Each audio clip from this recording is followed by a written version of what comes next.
No, I think after my first Test series against South Africa, I didn't think I would.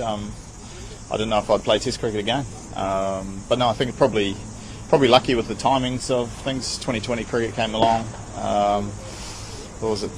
2005, and I made my debut in 2006. So it's probably a timing issue. To be able to get there, but it's nice. Hopefully to be the first player to do it, and I'm sure over time. There's going to be a lot more players around the world, and I'm sure the guy behind me is going to be there, and he could play 200 of all of them. So we'll just have to wait and see. It's just about your Test career, then, 100 tests. You said you never thought you were a Test player. Your mentor, Blade Martin, put it into your head that you are. So when did you actually start believing that I can do it, I can have a long Test career? It was probably here. So I played that first series against South Africa, got dropped for Bangladesh, two games at home, and played my first Test at home against England, and got 100 in that first Test. And I think that's probably the first time that I thought I believed that I could play and play at this level, and probably fortunate throughout my whole career that I got. So that was my third Test to get 100, and then in my one-day career I was able to get 100 in my third game as well. And to get those milestones early on has definitely helped to believe that I belong and are good enough to play at this level. Ross, what does it tell you about yourself that you're heading to this? It's probably getting older, but no, I think I've been happy with with what I've achieved today. To date, Test cricket and cricket as general as a batter.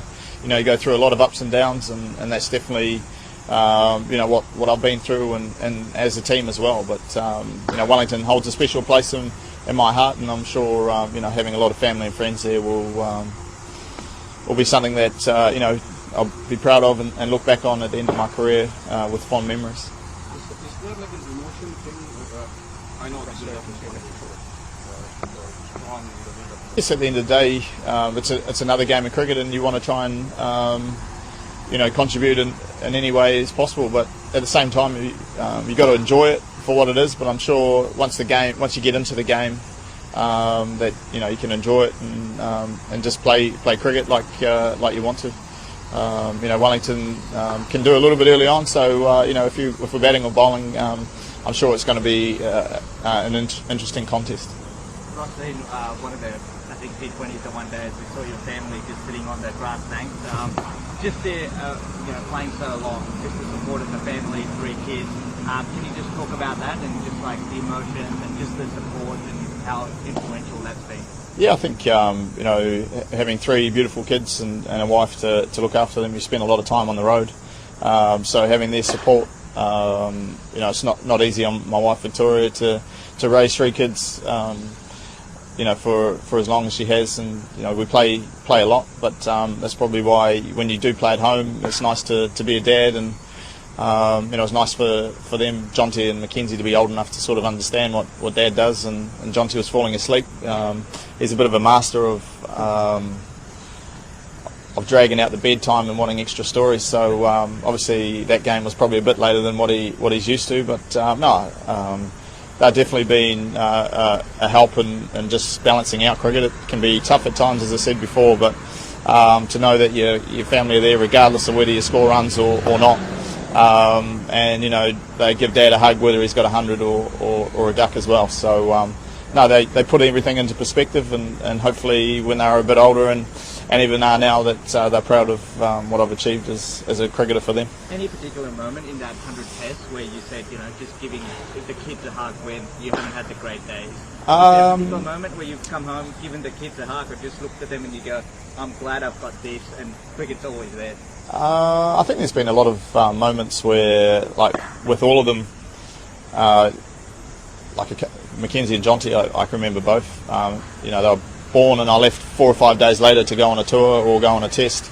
So that was quite tough. But in saying that, I'm sure if you ask all the players who are parents and the wives, that it is tough, and we all deal with it in different ways. But no, I think any time You know, when you go and pick them up from school when you're in between games or something, and they run across to you and give you a big hug. I think you know, that's pretty special in itself, and brings you back to what really cricket is. And it is just a game, but sometimes we probably make more of it than it is.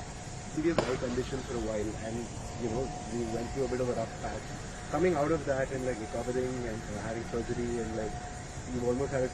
I mean, I always enjoy cricket, but there was obviously probably 2 or 3 years there where it was such a gradual process that it deteriorated that I didn't really know what it was. And once I had the operation, and you could see the ball clearer than or what you used to, you start wondering whether you should have got the eye operation a lot earlier and whatnot. But no, I think definitely I think the runs that I've scored since then has showed that I probably should have got it a lot earlier, but things happen for a reason, and you know, I got the operation when I did, and been happy with the form and things ever since.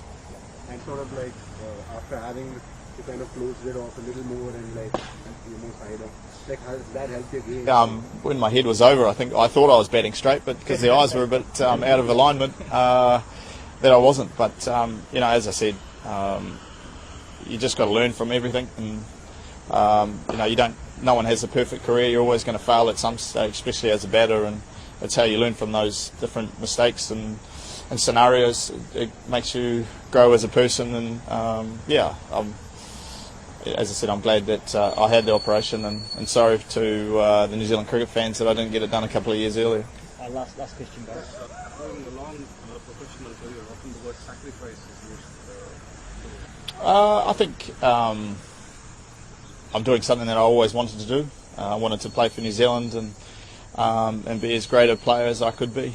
If anything, I think the family probably sacrificed a little bit more than I have to not have Dad home as often as maybe someone else. But at the same time, I've thoroughly enjoyed playing for my country and representing them to the best of my ability.